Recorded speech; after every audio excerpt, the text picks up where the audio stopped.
So today we've got the top 10 survival games of 2021. At number 10 we have Winter Survival Simulator. The name leaves a lot to be desired with this one. Finding yourself lost after hiking with friends in Washington State Park, you'll need to find shelter and survive in the freezing cold.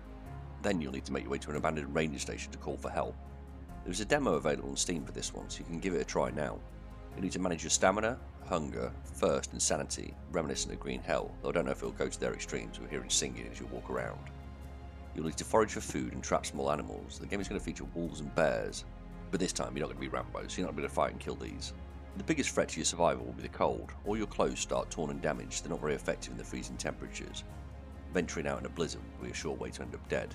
You can find abandoned houses as you explore the map, and you'll need to secure and repair these so you can survive the night. The only thing that puts me off this game is that it actually emerged from another game, Red Frost. The developers decided to make this to test gameplay mechanics for their zombie survival shooter, so it could be just a rushed money grab. Number 9 we have Dysterra. This game has been produced by a team of Korean developers, so there's not that much information available about it in English. The Earth is under threat of destruction, and you can either speed this up or delay it happening.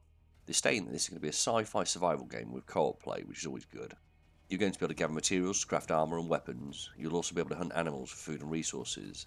They also claim you'll need to look after your body to avoid getting cold, heat stroke or radiation positioning. I'm pretty sure that's not what they meant. Did I mention this was a Korean team? The building system looks quite fluid, similar to Rust in some ways. There also appears to be building destruction shown in the trailer. For weapons, it says that we'll have current modern weapons and futuristic weapons, all of which we'll be able to craft.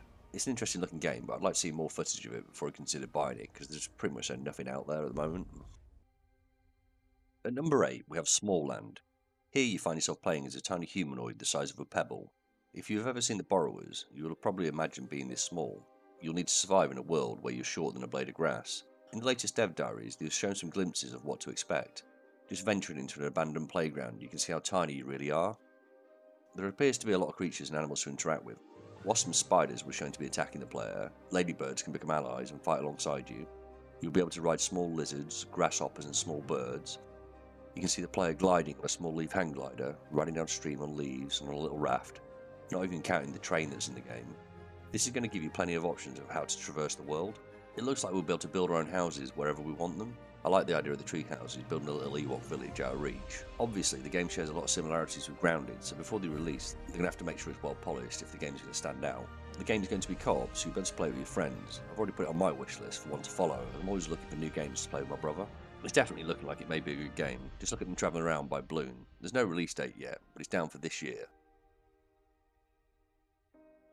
At number 7 we have Going Medieval. This is a colony building sim set just after a great plague has killed most of the world's population. This game seems to have borrowed very heavily from RimWorld. You can see this in a lot of the menus and gameplay. You'll start with a few settlers and you have to guide them and build a colony that you'll need to defend from outlaws, barbarians and fanatics. The thing I like is that you'll be able to build massive castles and fortifications and also build below ground as well. But as well as that, there are going to be siege engines in the game, so whatever you build can be pounded into rubble before your eyes. They say that all your villagers will have personal histories and agendas. You'll need to manage their relationships to avoid them becoming rivals, or not. Many of my RimWorld playthroughs tend to end in chaos with people killing each other. There will be other settlements around the world and you'll be able to trade with these, become allied, or even become enemies. The game will feature seasons, and each year will last 48 in-game days, so like RimWorld again, you'll need to grow all your food for the year in the warm months, and stockpile it for winter. This will also bring about the need to wear appropriate clothing, like RimWorld again. So hopefully this time you won't get people having a mental break, taking off all the clothes and going for a little walk in a blizzard, resulting in frostbitten toes. There is no release date yet, though I know they've been giving out copies for reviews, so it should be available in early access shortly. If it's anything like RimWorld, I'll probably buy it, as I've lost around 400 hours to that as it is. The only downside I can see is that I don't think they could harvest organs back in medieval times. At number 6 we have Odludzie or Backwoods, which I believe is going to be the name of the game on release. This is going to be a realistic survival game, so no zombies or cannibalistic tribes have been invited to this one. Having just crash landed in a glider, you will find that your phone and radio have both been destroyed, and you need to survive and get yourself back to civilization. There will be hunting of small animals for food. All the items you'll have you'll need to craft for yourself, and this is going to be fully animated. You'll be able to fish as well. You can see the player just relaxing by a pond, like he's just enjoying his day out. You'll be able to build and construct shelters to protect yourself from the rain, ladders and even footbridges to cross larger gaps. There'll be rock climbing, so you'll be able to climb rock faces to get to inaccessible areas. There will be plenty of animals in the forest. Bears, wild boars, bison, wildcats, lynxes, deers and rabbits are all confirmed. They seem to highlight a lot on proper nutrition from eating. Depending on your body condition, it'll affect how you can swim or climb. If you're weak, I'm assuming you'll struggle to perform tasks. The weather is again going to be an enemy for the player, hindering you as you try to hike to safety. Apparently there will be different endings for the game, though there are no indications of what these are. Graphically, the game looks amazing, and the animations shown in the trailer look to be really well done. If they're anything to go off, the game could be really good. It's slated for release in Q3 of this year, and it'll be coming to PC, PS4 and Xbox One.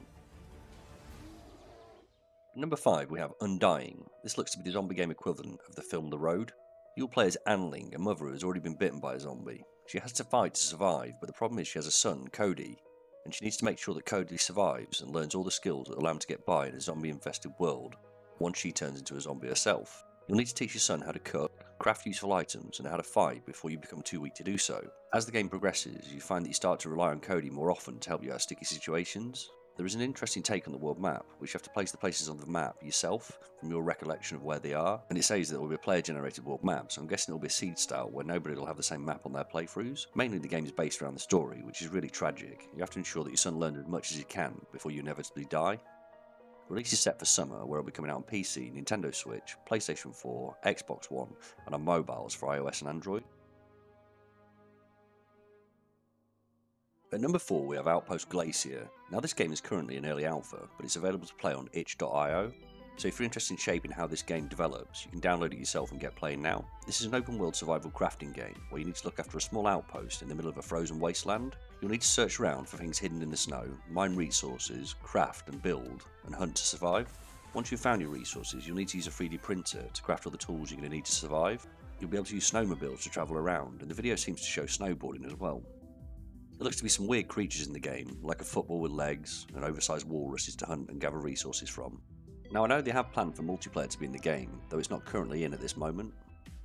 It's supposed to be coming out on PC, Nintendo Switch, PS4 and Xbox One. Now if you're still watching the video at this point, please hit that like button as it really helps, and subscribe for more videos. At number 3 we have State of Decay 3. With this game we know literally nothing about what new features we can expect. State of Decay 2, when it was initially launched, was a bit of a letdown, but through time and lots of content updates, it became a good game. So we can only assume that the next game will be somewhat similar. You'll decide where to build, how to upgrade your base, and who to recruit to your team, who you're going to take with you on scavenging runs, and who you're going to use to defend the base. We can presume that you'll also get co-op play again. Everyone you recruit will have their own unique skills, so no two playthroughs will be the same. You should be able to regularly switch between using the different survivors in your community, making sure not to lose anyone stupidly through the permadeath system. The melee combat in game is always satisfying but simple. Landing critical hits to slice off a zombie's head never gets old. Gunplay has always been good in the series, though it can be difficult to find ammo when you have multiple zombie infestations to clear out. It'll be interesting to see what new ideas they can inject into the series. I still have nightmares about the Juggernauts, as they were probably the biggest threat. There's no release date yet, and it's still an Xbox exclusive, so we can expect it for PC and Xbox only. At number 2 we have Icarus. This has been developed by Dean Hall, the person behind the original DayZ mod, with his new company Rocketworks. This is going to be a survival game for up to 8 players. You'll need to survive on an alien planet.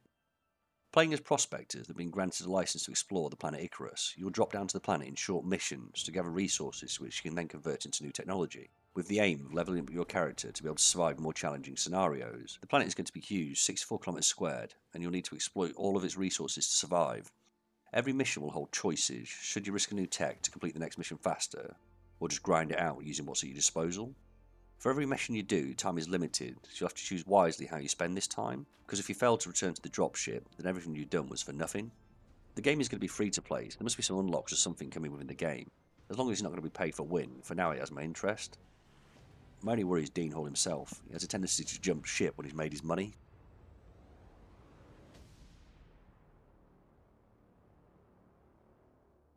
At number 1 we have the sequel to the nightmare-inducing The Forest, Sons of the Forest. The Forest was a big hit and terrified everybody who played it, garnering positive reviews from the 5 million or so people that bought it. This time the game looks to have benefited from the original, so we should be looking to get a more complete game from the off, rather than the original which spent 4 years in early access. Looking at the trailer, we can see that we'll have a similar survival gameplay. We'll need to craft all of our own weapons and shelters, and there is now going to be dynamic weather that we'll have to deal with along the way. A distinct change for this game is that there are going to be guns to be found, but ammo is going to be hard to find. You're going to have to deal with a new system called Veil, which means you'll have to cope with the player becoming scared, tired, hungry and thirsty among other things, which will all influence your decision making. Nothing has been confirmed yet, but this time the AI is said to be more intelligent, so you need to plan out your defences differently, as the AI will learn from previous failures. With regards to the plot, there is not much information to be had. The game looks to be making big changes. Rather than just a cannibalistic tribe, we're moving on to weird and wonderful mutations. We still don't have an exact release date other than this year. It's rumoured to be coming to PC, PS5 and Xbox Series X. If you've made it this far, thanks for watching. Smash that like button, hit subscribe and hit the bell so you know when I release a new video.